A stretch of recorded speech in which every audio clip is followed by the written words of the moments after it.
우리가 지금 룻기를 묵상하고 있습니다. 작년에 이 보아스를 중심으로 룻기를 봤을 때 말씀드렸듯이 이 룻기는 이 복음에 충실한 성경에서 가장 아름다운 이야기라고 할 수 있습니다. 이 룻기 안에는 이 사사시대의 영적 암흑기, 하나님의 말씀이 아니라 자기 소견에 오른 대로 살아가던 그 시대에 하나님을 떠난 이스라엘을 바로 이 나오미의 삶을 통해서, 또 그 시대 가운데도 하나님을 믿은 이방인을 룻을 통해서, 또 이 사사시대의 영적 암흑기에도 신실한 그 믿음을 지키고 있었던 신실한 이스라엘을 바로 이 보아스를 통하여서, 그래서 하나님을 떠난 이스라엘과 하나님을 믿은 이방인과 또 하나님을 신실하게 믿은 이스라엘을 이 나오미와 룻과 보아스라는 이 세 사람의 인생으로 표현하면서 이 사사시대에 하나님이 어떻게 이들의 삶을 통하여서 자신의 뜻을 이루어가며 믿음의 역사를 이루어가는지 그것을 우리에게 보여주고 있는 것이 바로 이 룻기 말씀이지요. 그리고 이 룻기에는 크게 물론 가장 중요한 주제는 이 고엘이란 단어 속에 있습니다. 기업을 물을 자, 그러니까 기업을 이어가는 사람, 이 주제가 있는데 이것은 우리가 내년에 이제 룻의 감점으로 룻기를 볼 때 다루기로 하고, 이 고엘 다음으로 룻기에 있어서 가장 또 중요한 핵심 주제가 뭐냐면 이 헤세드라는 단어가 있습니다. 이 헤세드는 우리나라 말로 하면 이제 인해, 그래서 어질 인자에 사랑의 자에서 어진 사랑이라. 그래서 인해는 뭐 이렇게 친절함, 어진 사랑, 또 중요한 건 이제 하나님을 향한 경건함을 우리가 이 헤세드라고 하는데, 이 나오미의 헤세드가 있고 룻의 헤세드가 있고 보아스의 헤세드가 있습니다. 이 나오미의 인애와 룻의 인애와 보아스의 인애가 서로 어우러지면서 이 세 사람의 인애가 바로 하나님의 헤세드, 하나님의 인애 안에서 어떻게 어우러지고 하나님의 헤세드를 불러오게 됐는지, 하나님의 헤세드를 입게 되었는지 그것을 말해주고 있는 것이 바로 또 룻기이지요. 그러니까 기업을 이어갈 사람도 이 나오미의 그 고엘에 대한 믿음과 룻의 믿음과 보아스의 믿음이 어우러져서 하나님이 원하시는 그 믿음의 역사를 이루어갔듯이, 이 헤세드도 하나님의 헤세드 안에서 이 세 사람의 헤세드가 서로 어우러져 가면서 하나님의 은혜를 우리에게 보여주고 있죠. 그래서 우리가 룻기 1장 8절을 보면은 이 나오미가 두 며느리에게 그 말할 때 이 하반절을 보면 이렇게 말하죠. 너희가 죽은 자들과 나를 선대한 것 같이, 그러니까 죽은 아들과 나에게 선대, 잘 대해준 것 같이. 이 선대라고 번역됐지만 히브리 원어로 보면 이게 헤세드입니다. 그러니까 이 며느리들의 헤세드가 있죠. 이 며느리의 헤세드가 있듯이 여호와께서 너희를 선대하시기를 원하며 할 때 이 선대가 또 헤세드입니다. 하나님이 너희에게 헤세드 주기를 내가 원한다. 이 며느리들의 헤세드와 하나님의 헤세드를 지금 말하고 있고, 2장 20절에 보면은 이제 그 보아스의 헤세드를 말합니다. 이 보아스가 룻에게 베푼 은혜를 표현할 때 이 중간에 보면 뭐라고 말하죠? 그가 살아있는 자와 죽은 자에게 은혜 베풀기를 그치지 아니하도다. 은혜라고 번역이 되는데 이것도 똑같은 헤세드입니다. 히브리 원어로는. 그러니까 선대하다, 은혜를 베풀다, 이게 지금 다 헤세드인데 여기서 이제 보아스의 헤세드를 말하고 있지요. 그리고 3장 10절에 가보면 이 보아스가 룻에게 말할 때 이렇게 말합니다. 내가 가난하건 부하건 젊은 자를 따르지 아니하였으니 내가 베푼 인애가 처음보다 나중에 더하도다 할 때 이 인애라고 번역된 이것도 헤세드입니다. 그러니까 히브리 그 원래 성경으로는 다 똑같은 단어인데 우리가 이제 한글로 번역하면서 선대하다, 은혜를 베풀다, 또 어진 사랑이다 이렇게 번역을 했을 뿐이지 이게 지금 다 같은 단어입니다. 그러니까 여기서 이제 룻의 인애를 말하고 있지요. 자, 이렇게 성경에 며느리들의 인애와 보아스의 인애와 이 룻의 인애가 나와 있는데, 나오미의 인애, 나오미의 헤세드에 대해서는 정확하게 표현하지는 않았습니다. 그러나 우리가 이 이야기 속에서 나오미의 인애, 나오미의 헤세드를 우리가 발견할 수가 있는데 두 군데서 발견할 수 있습니다. 첫 번째는 그 1장에서, 이건 제가 5월 달에 어머니의 하나님이라는 주제로 이 룻이 나오미의 하나님을 자신의 하나님으로 고백하는 그 말씀을 통해서 한번 말씀을 드렸었습니다. 이 1장에서 분명히 나오미의 인애, 나오미의 헤세드에 대한 구체적인 이야기 나와 있지는 않습니다. 그러나 우리가 충분히 추측할 수 있는 것이 우리가 1장 7절을 한번 보면은 이 나오미가 자기 고향 땅으로 돌아가려고 할 때 우리가 잠깐 착각하는 것 중에 하나가 뭐냐면 이 나오미에게 며느리 두 사람이 있었는데 룻은 따라가고 오르바는 따라가지 않았다. 그러니까 오르바는 처음부터 이 시어머니를 따라가지 않았다라고 이렇게 착각하는 경우가 간혹 있어요. 그런데요, 말씀을 보면은 이 나오미가 출발하려 할 때 오르바도 따라 나섰습니다. 혼자 간 게 아니에요. 7절 보면은 자, 있던 곳에서 나오고 두 며느리도 그와 함께하여 유다 땅으로 돌아오려고 길을 가다가 두 사람 다 따라 나섰습니다. 그리고 나오미가 가는 도중에 너희들이 나 다 따라갈 게 아니다. 너희들은 돌아가라 라고 말했을 적에 10절에도 보면 분명히 나오미가 이르되 아니니이다. 우리는 어머니와 함께 어머니의 백성에게로 돌아가겠나이다 하는지라. 우리는 오르바도 처음부터 예 알았습니다 갈게요 이게 아니고 오르바도 어머니를 따라가겠다라고 말을 했습니다. 물론 어떤 분들은 이걸 해석할 때 오르바는 어쩔 수 없이 갔다. 뭐 간다는데 자기는 따라가고 싶지 않지만 그리고 가라고 했을 적에 네 그래서 갔다 이렇게 해석하신 분도 있는데요. 저는 그렇게 보지는 않습니다. 왜냐하면 실제로 이제 오르바가 어머니하고 헤어질 때 어떻게 하냐면 서로 부둥켜 안고 웁니다. 그러니까 현실적인 판단은 했지만 분명히 오르바도 나오미를 따라 나섰을 적에 어쩔 수 없이 뭐 도살장 끌려가는 소 이런 심정으로 따라 나서지 않았다는 것이죠.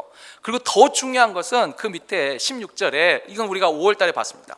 룻이 고백할 때 어머니의 하나님이 나의 하나님이 될 것이요 라는 그 고백, 이게 쉬운 고백이 아니라 있습니다. 왜냐하면 우리가 하나님을 믿어서 정말 잘 됐어요. 그러면 아이고 당신이 믿는 하나님 나도 믿겠습니다. 다 잘 되니까 평안하고 잘 되면 이 말은 누구나 어찌 보면 쉽게 할 수 있어요. 그런데 하나님을 믿는다는 사람이 남편도 죽고 아들도 죽고 그 다음에 가진 재산도 다 없어서 빈털터리 되고 우리가 볼 때 이런 기구한 운명이 없어요. 그런데 그가 믿는 하나님을 나의 하나님으로 믿는다 말하는 게 쉽지 않습니다. 결코 쉽지 않지요. 근데 왜 이 며느리들이 이렇게 시어머니를 따라가고 또 룻이 그 환난 중에 있는 그 어머니의 하나님을 나의 하나님으로 고백할 수 있었을까? 여기서 우리가 충분히 추측할 수 있죠. 만약에 나오미가 정말로 남편 죽고 아들 죽고 했을 때 이 남편 잡아먹는 이 팔자가 센 며느리들을 잘못 얻다가 이런 식으로 말을 했다면 우리가 세상 살다 보면 간혹 그런 경우 있지 않습니까? 너 이거 잘못 만나가지고 뭐 이렇게 됐다 이런 것. 만약에 이런 식으로 표현을 했다면 두 며느리들이 과연 이 어머니를 따라 나섰을까요? 그리고 이 어머니 하나님을 자기 하나님으로 말했을까요? 분명히 이 나오미에게 인애가 있었을 것입니다. 그러니까 이 며느리들이 따라 나섰겠죠. 자, 이것은 우리가 어찌됐든 추측할 수 있습니다. 충분히 가능성을 가지고 추측할 수 있는 모습이라면 이제 실제로 이 나오미의 헤세드 인애에 대해서 이제 구체적인 말씀으로 기록한 것이 바로 우리가 오늘 읽은 3장 이 본문에 기록되어 있죠. 우리가 1절을 보면 이 나오미가 룻에게 이렇게 말합니다. 내 딸아, 내가 너를 위하여 안식할 곳을 구하여 너를 복되게 하여야 하지 않겠느냐.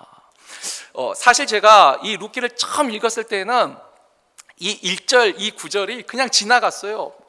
이렇게 말할 수 있지. 그런데 정말 짧은 인생 경험이지만 또 이 목회를 하면서 여러 가정을 이렇게 접하고 이 이야기를 알게 되면서 이 3장 1절의 이 말씀이 결코 쉽게 나올 수 있는 말이 아니다라는 걸 제가 깨닫게 돼서 이 말씀이 다시 보이더라고요. 이 시어머니가 그렇죠. 내 딸아, 며느리를 딸이라 부를 때 대부분 시어머니들이 하면 다 딸같이 이렇게 표현하지 않습니까? 근데 참 재밌는 거 며느리들은 그 말 안 했으면 좋겠다고 하는 분들 제가 많이 봤습니다. 제발 좀 딸이라고 안 했으면 좋겠다. 차라리 그냥 남 대하듯이만 해줘도 좋겠다. 그냥 며느리 같이만 대해줘도 좋겠다. 사실 제가 만나는 사람들이 진짜 하나님을 모르는 이런 세상 사람들보다는 오히려 교회 안에 있는 사람들 더 많이 만나죠. 오히려 세상에서는 뉴스나 이런 것을 통해서 또 이야기를 그냥 듣는 것뿐이죠. 근데 정말 교회 안에서도 그냥 딸이라고 안 불렀으면 좋겠다고 며느리들의 마음, 이게 서로 좀 많이 다르더라고요.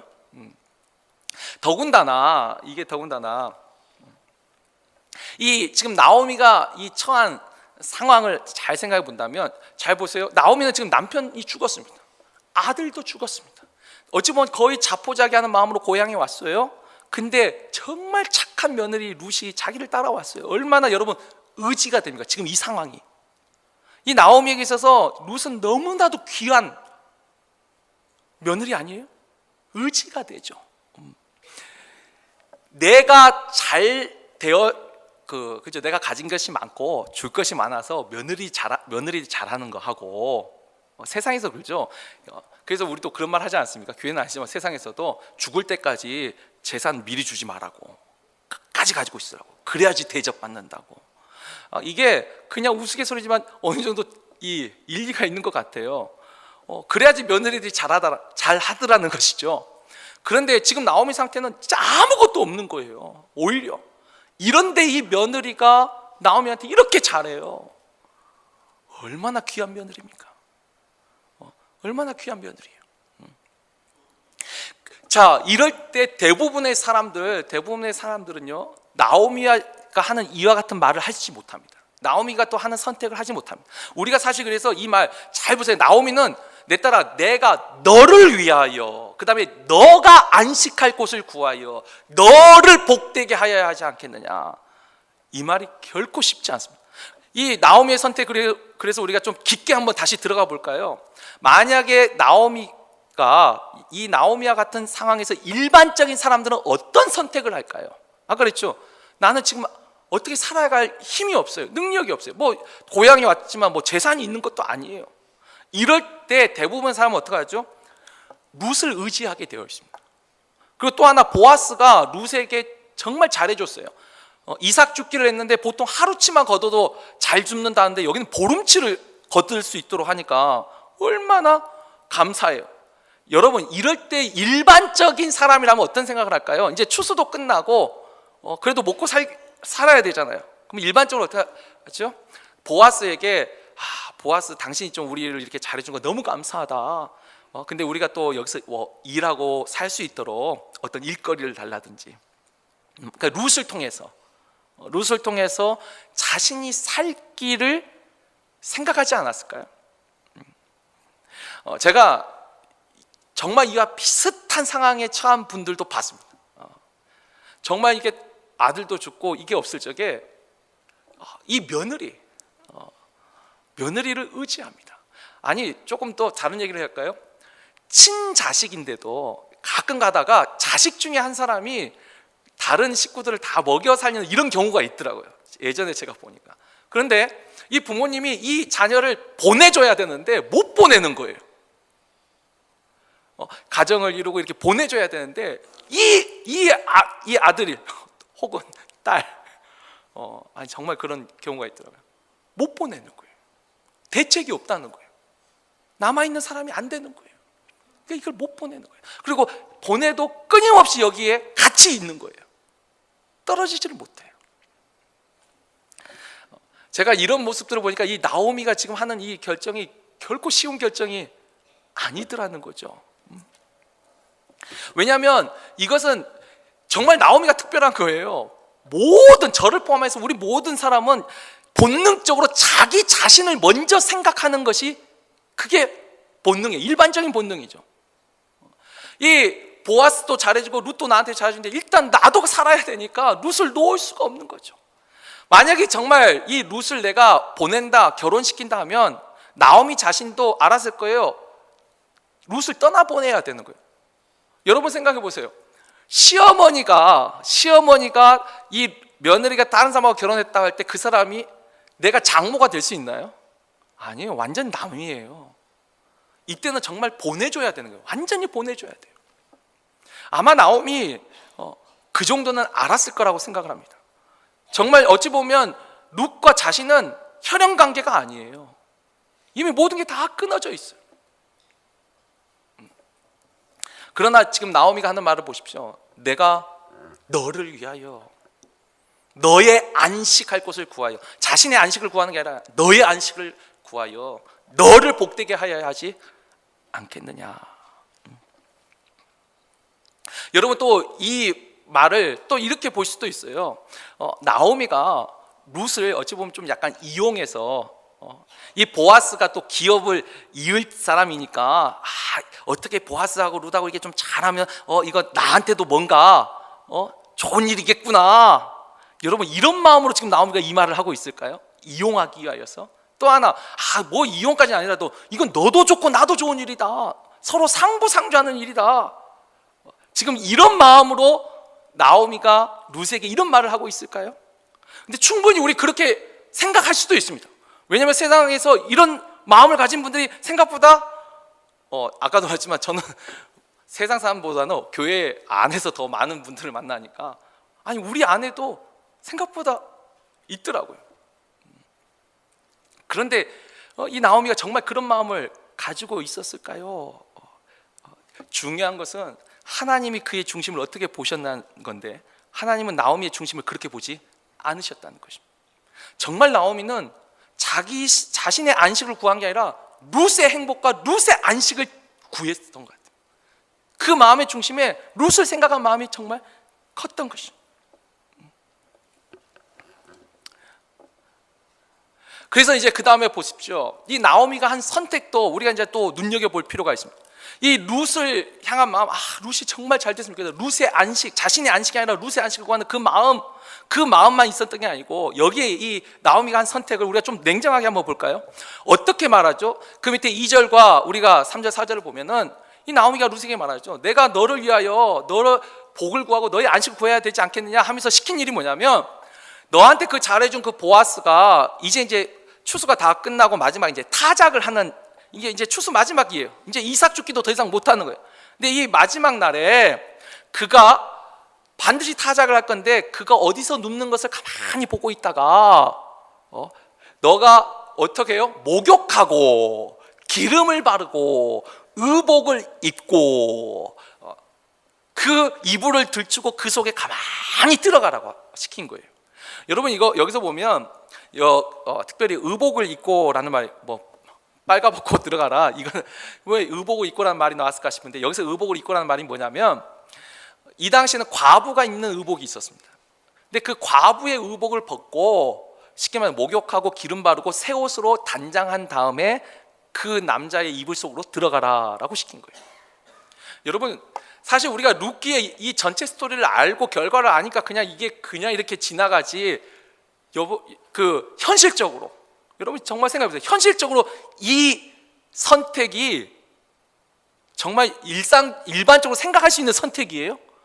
아니 과부인 며느리 보고 목욕하고 기름 바르고 그러니까 향수 뿌리고 옷 예쁘게 입고 그것도 그 남자가 오라고 한 것도 아니고 그 남자 이불 속에 들어가라고.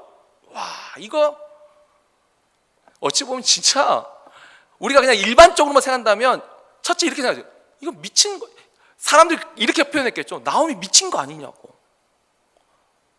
여러분 이거 어떻게 잘못 보면 굉장히 부도덕한 여자로 볼 수 있죠.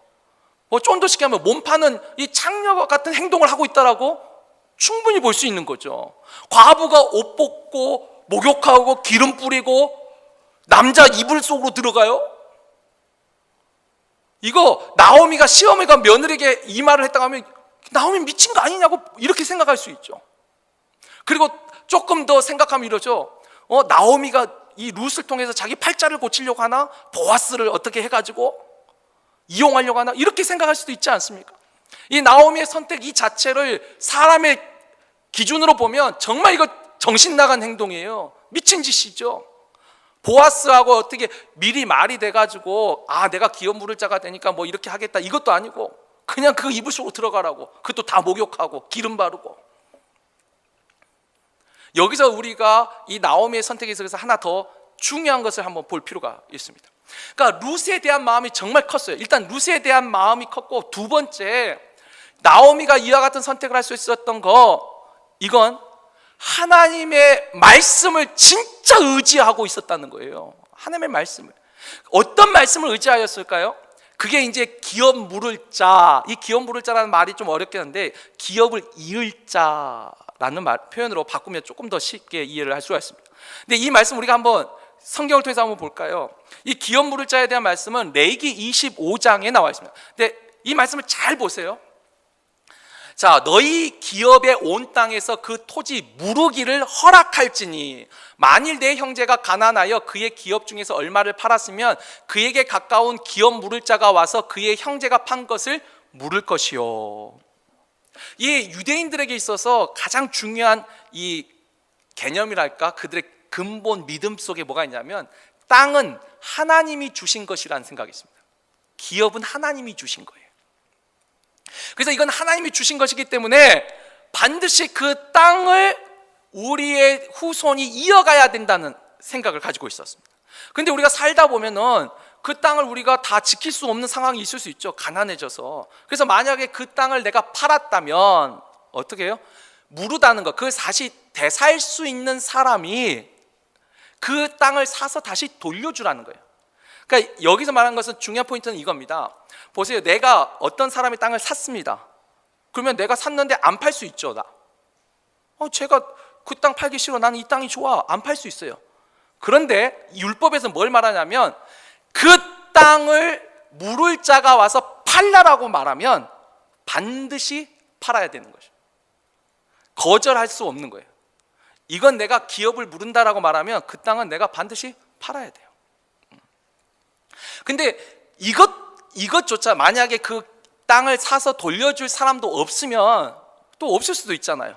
없으면 이 레기 25장 이제 26, 27절에는 뭐냐면 희년 50년째가 되면 희년에 그 땅을 무조건 돌려주라고 말씀을 하셨습니다. 물론 이 희년이 역사적으로 실제로 실행된 적이 있느냐 그 기록은 찾기가 좀 어렵긴 한데, 그죠? 50년째 되면 무조건 돌려주라고 했으니까. 근데 그만큼 하나님이 중요하게 여긴 건 뭐죠? 그 땅을 굉장히 중요하게 여기신 거예요. 그 기업, 하나님이 주신 사명이라고 표현할 수 있는 이 기업을 굉장히 중요하게 여긴 거죠. 자, 일단 레위기 25장 이 말씀이 있고, 또 하나 이제 신명기 25장, 똑같은 25장 5절 6절에 보면 또 이 말씀이 있습니다. 자, 형제들이 함께 사는데 그중 하나가 죽고 아들이 없거든 그 죽은 자의 아내는 나가서 타인에게 시집가지 말 것이요 그의 남편의 형제가 그에게로 들어가서 그를 맞이하여 아내로 삼아 그의 남편의 형제된 의무를 그에게 다 행할 것이요 그 여인이 낳은 첫 아들이 그 죽은 형제의 이름을 잊게 하여 그 이름이 이스라엘 중에서 끊어지지 않게 할 것이니라. 이게 이제 형사치수라는 말인데, 그러니까 대를 잇는 거죠.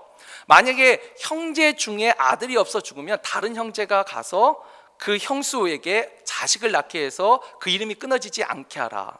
사실은 이 두 가지 말씀이 각각 이렇게 기록되어 있는데 이 말씀이 이제 결합이 됩니다. 그러니까 쉽게 말해서 내가 형제가 있으면 그 형제가 의무를 다하면 됩니다. 근데 만약에 형제가 없으면, 심지어 딸이라도 있으면 괜찮아요. 그게 이제 슬로우아스의 딸의 이야기죠. 기업을 이을 수가 있으니까. 근데 딸도 없고 그러니까 아들도 없고 진짜 아무도 없어요. 그러면 친척 중에 한 사람이 땅을 사서 주라는 거예요. 땅을 사서 주라는 거. 근데 이 사람이 그 사람 또 그 미망인과 결혼해서 애를 낳으라는 말은 일단 율법에는 눈으로는 없습니다. 그러나 이 두 가지 말씀을 조합했을 적에 형제도 없고 하면 이 친척 중에 가까운 사람이 땅도 사서 주고 그 땅을 경작할 수 있는 아들도 대를 잇게 해줘야 된다. 이게 적용이 되는 거죠. 다시 말해서 이 사사시대 때 하나님의 말씀에 기울이지도 않던 이 시대에 이렇게 말씀의 적용까지 갈 수 있는 거, 이게 쉽지 않습니다.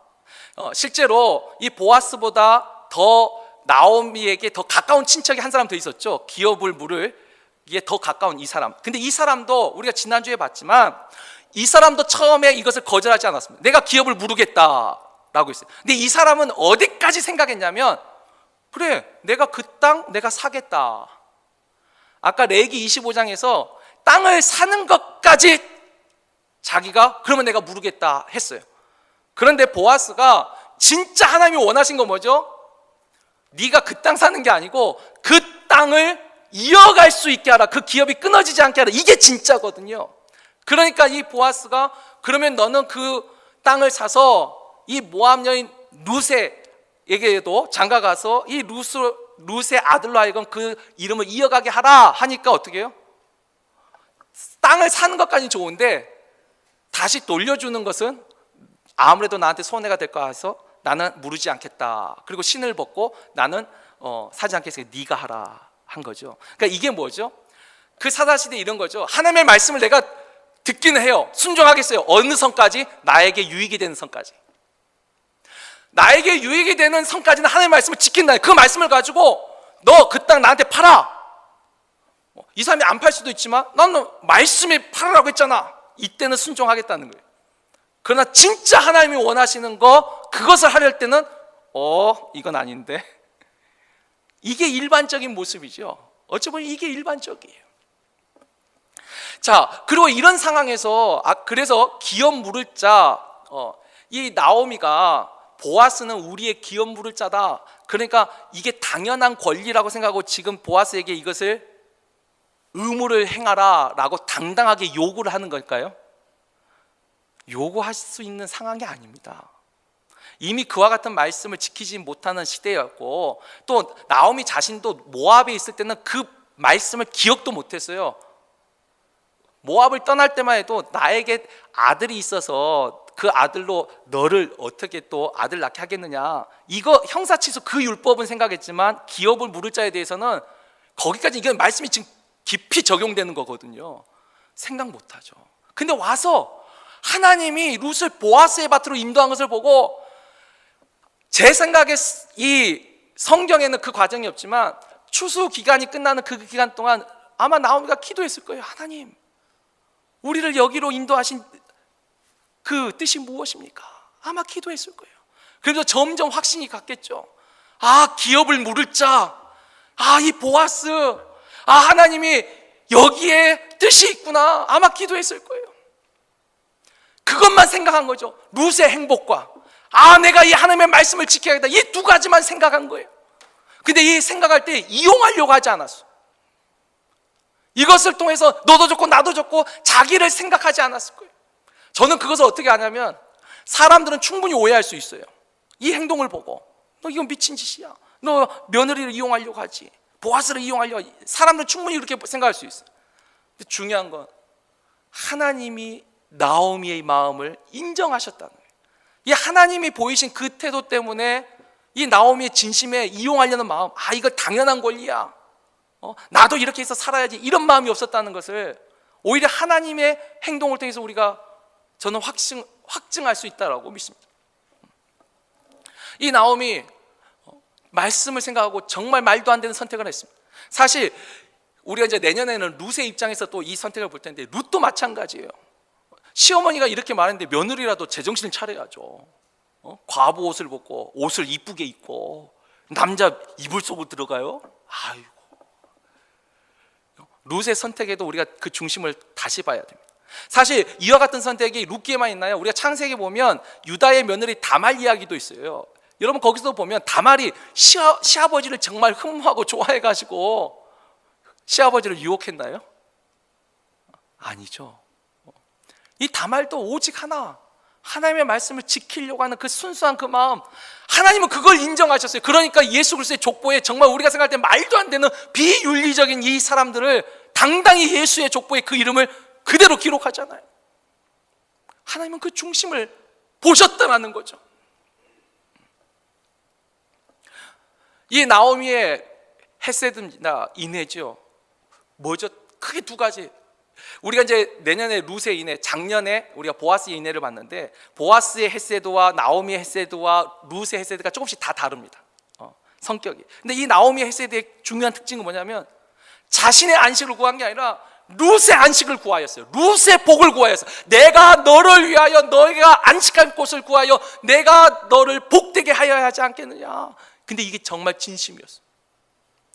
이게 주님의 말씀대로 이게 진정한 이웃사랑인 거죠. 정말 룻을 생각했어요. 자신을 떠나 보낸다는 그 생각도 각오하면서 룻을 생각했어요. 또 하나, 정말 하나님의 말씀, 그 기업을 물을 자, 성경에 그 미망인과 결혼하는 말도 없어요. 그러나 이 두 가지 말을 그냥 믿고 거기에 집중했어요. 그래서 한 행동은 진짜 말도 안 되는, 정말 어찌 보면 어떤 미친 짓 같은 이런 선택을 했어요. 다말도 마찬가지. 그 아버지가 말씀대로 자기에게 해주지 않으니까 그것만 보고 한 거예요. 그런데 여기에 이제 중요한 하나님의 헤세드가 입혀지더라는 거죠. 만약에 보아스가 깜짝 놀라서 아니 내가 너를 이렇게 보지 않았는데 너가 과부의 옷을 벗고 이렇게 몸단장을 하고 말도 없이 이불 속으로 들어오. 야, 이게 보아스 입장에도 진짜 기가 막힌 일 아니에요? 이 보아스가 정말 점잖은 사람이라면 이게 화들짝 놀랄 일이죠. 남들이 볼까 봐 두려운 일이죠. 그런데 하나님의 헤세드가 있더라는 거예요. 하나님의 헤세드가 더 중요한 거예요. 사실 나오미의 헤세드는 정말 어찌 보면 씨앗이에요. 근데 하나님의 헤세드가 얼마나 놀랍습니까? 보아스가 그 룻을 품어주고 자기보다 먼지한 사람이 있는데 그 질서도 다 지켜가면서 그때는 이 나오미의 삶을 회복시켜줍니다. 근데 이 하나님의 헤세드를 말하면서 제가 마지막으로 이제 이 말씀을 하나 더 드리고 정리를 하겠습니다. 우리가 기상학을 보면 이 기상학 제가 언제 책을 좀 본 적이 있는데 거기에 물이 물을 부른다라는 말이 있더라고요. 물이 물을 부른다. 이게 무슨 말이냐면 여러분 그 사막화라는 거 들어보셨습니까? 사막화. 땅이 점점 비가 안 오고 해가지고 이제 사막화가 되는 거죠. 황무지가 돼가는 거죠. 점점 바뀌어가는 거예요. 근데 이 사막화가 왜 일어날까요? 우리가 생각할 때 당연한 첫 번째 이유는 비가 안 와서예요. 비가 안 오니까 땅이 메말라 가니까 사막화가 되는 거죠. 근데 진짜 원인, 사막화가 일어나는 진짜 원인 중에 아주 중요한, 이 모두 기상학자들 인정하는 것 중에 하나가 뭐냐면 나무를 베어버린 거예요. 땅에. 원래 여러분 물이라는 게 이 지구에 있는 물이 순환한다는 건 아시죠? 물이 순환합니다. 계속. 우리가 이 물이 땅에서 이렇게 증발이 되고 이 증발된 그 물 입자가 모여가지고 구름을 만들고 이것이 모여가지고 이제 비가 돼서 내리고 이 내리면 또 흡수됐다가 다시 올라가고 이렇게 순환하는 거죠. 이 순환을 하는데 사람이 이 순환에서 한 고리를 끊어버린 거죠. 나무를 베어버리고 콘크리트로 덮어버리고 거기를 없애버리고. 우리가 지금 비가 안 오고 해가 쨍쨍 비쳤지만 이 공기 중에 습기가 있어요. 특별히 이 나무들이 이 수증기 입자들을 계속 올려보낸대요. 그래서 이 기상학자가 하는 말이 그렇죠. 땅에서 물이 올라가야지 그 물이 하늘의 물을 부른다는 거예요. 물이 물을 부른다는 거예요. 이게 올라가지 않으면 비가 오지 않고 이게 악순환이 된 거예요. 이제는 이 고리가 끊어지면서 더 이상 비가 오지 않으니까 이제 정말 이 땅은 굳어져가는 사막화가 됩니다. 제가 이 내용을 읽으면서 이게 참 우리 믿음의 영역에도 이게 참 적용이 이게 너무나 잘 되는 거예요. 물론 하나님은 메마른 땅에 단비를 주시던 정말 은혜로 처음 주실 때가 분명히 있어요. 그 은혜도 있지만 우리가 신약 성경에도 주님이 이렇게 말씀하시죠. 마태복음 5장 7절에 보면 산상수훈에서도 너희가 긍휼히 여기는 자가 복이 있나니 저희가 긍휼히 여김을 받을 것이요. 그러니까 하나님이 정말 우리가 그 처음에는 그렇게 모를 때는 은혜를 주세요. 그런데 하나님의 은혜를 안다면 분명히 우리도 긍휼히 여겨야지만 긍휼히 여김을 받아요.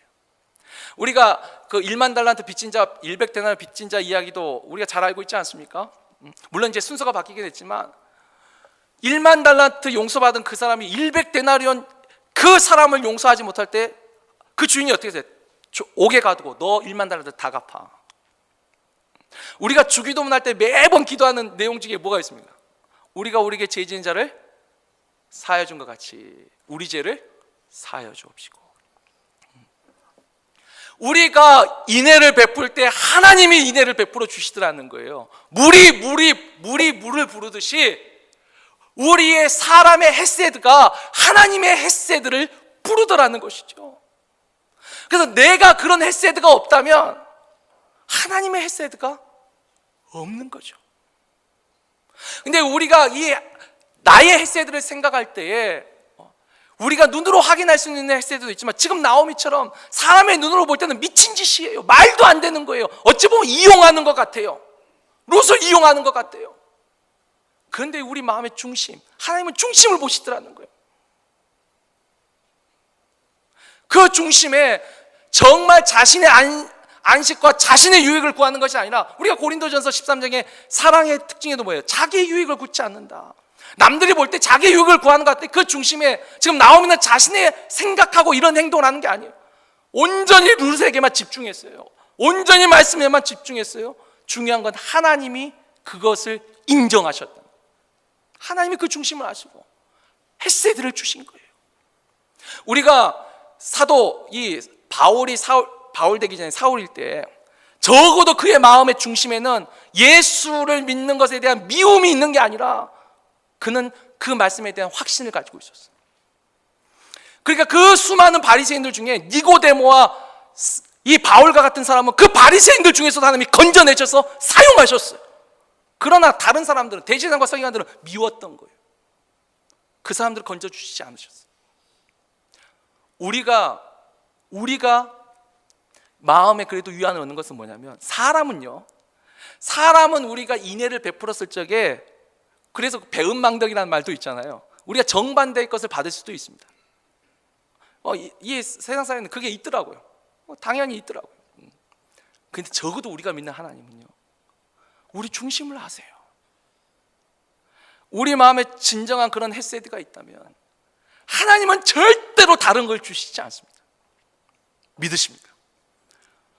우리가 희망을 가질 수 있는 것, 소망을 가질 수 있는 것, 바로 그 하나님의 신실하심이죠. 하나님은 그 마음의 중심을 아시기에 그 마음 안에 진정한 헤세드가 있다면, 진짜 물이 있다면 하나님의 헤세드를 주실 것입니다. 하나님의 인애를 덮어주실 것이에요.